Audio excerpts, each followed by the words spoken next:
मतदान की तारीख जैसे जैसे नजदीक आ रही है, वैसे वैसे चुनाव प्रचार भी अपनी रफ्तार पकड़ रहा है।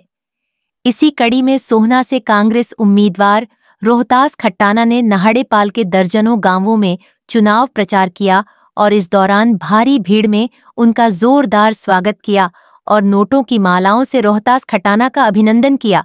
इस दौरान रोहतास खट्टाना ने कहा कि इस बार उनको जनता का भरपूर प्यार और समर्थन मिल रहा है और यही कारण है कि सोहना में एक तरफा कांग्रेस की जीत होने जा रही है। ऐसे में अगर सोहना की जनता किसी दूसरी पार्टी को वोट देती है तो वह वोट गड्ढे में डालने के बराबर है। इस बार हरियाणा में कांग्रेस की सरकार बनने जा रही है तो लोगों से उन्होंने कांग्रेस के पक्ष में वोट देने की अपील भी की।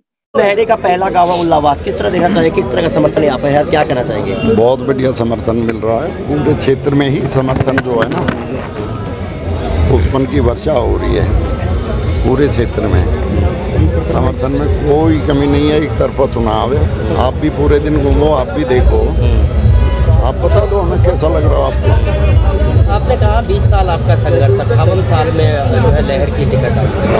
किस तरह से आप देख रहे हो और आपने कहा कि गड्ढे में वोट जाएंगे, क्या लग रहा है कि कैसे? एक तरफा चुनाव है, इसलिए कोई भी वोट गिरेगा किसी भी पार्टी के लिए तो वो गड्ढे में ही जानी है ना।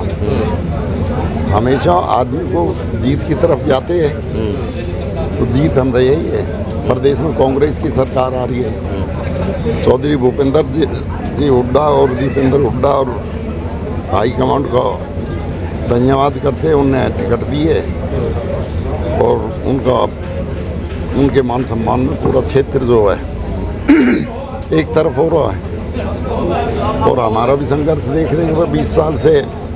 अब बुड्ढा होगा, आखिरी चुनाव है, इसको तो लोग रोहतास खट्टाना जिंदाबाद, रोहतास खट्टाना जिंदाबाद, रोहतास खट्टाना जिंदाबाद। रोहतास खट्टाना लगातार चुनाव प्रचार कर रहे हैं और वह इस दौरान उल्लावास गांव में प्रचार करने पहुंचे, जहां रोहतास खट्टाना ने लोगों के बीच यह कहा कि उन्होंने 20 साल से लगातार लोगों की सेवा की है और उनका यह आखिरी चुनाव है। इस बार वह जनता के द्वार पहुंच रहे हैं, उनको जीतने की अपील कर रहे रोहतास खट्टाना ने बीजेपी पर निशाना साधते हुए कहा कि 10 सालों में सोहना में कोई विकास का काम नहीं हुआ, बल्कि बीजेपी सरकार ने सोहना के साथ भेदभाव किया है।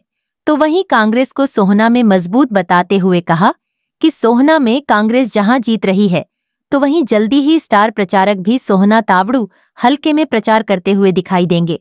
इस दौरान जहां लोगों का प्यार और सम्मान देखकर रोहतास खट्टाना गदगद दिखाई दिए, तो वहीं उन्होंने यह भी कहा कि सोहना की जनता ने सभी नेताओं को परख लिया है और सबको मौका दिया है, लेकिन इस बार अगर जनता रोहतास खट्टाना को सोहना से विधायक बनाती है तो वह सोहना को विकास के नए आयाम पर पहुंचने का काम करेंगे। विकास के मुद्दे तो बूझने की कोई जरूरत नहीं है। 10 साल से कोई विकास नहीं हुआ हमारे क्षेत्र में। पूरा भेदभाव बढ़ता गया। बीजेपी ने कोई विकास ही नहीं करा, बस यहीं रहे। सोहना की बात करें और खास तौर पर कांग्रेस पार्टी की बात करें, कब से कांग्रेस के बड़े दिग्गज नेता चुनाव प्रचार में उतरेंगे? क्योंकि बीजेपी तमाम राजनीतिक पार्टियों के बड़े चेहरे हैं चुनाव प्रचार में। तो आपके चुनाव प्रचार में कौन कौन से कांग्रेस के बड़े नेता आने वाले हैं और कब से? हम सारे नेताओं का सम्मान करें और सब दिख रही है कि वहाँ जाने की जरूरत नहीं है। जो कमजोर इलाके उनमें चलो, वो तो अपने आप निकाल लेंगे। तो सीट है। अब ये मान के चल रहे हो कि कांग्रेस के स्टार आएंगे, बहुत स्टार प्रचारक आएंगे। आखिरी सवाल है, नहड़े में एक बात चल रही है कि एक बार तेजपाल तौर का मौका दिया है तो अब की बार रोहतास खट्टाना को मौका देना चाहिए, क्योंकि आखिरी चुनाव है। क्या बराबर के भाई है, हिसाब की बात है, देना भी चाहिए ना। हिसाब बिल्कुल ठीक है, देना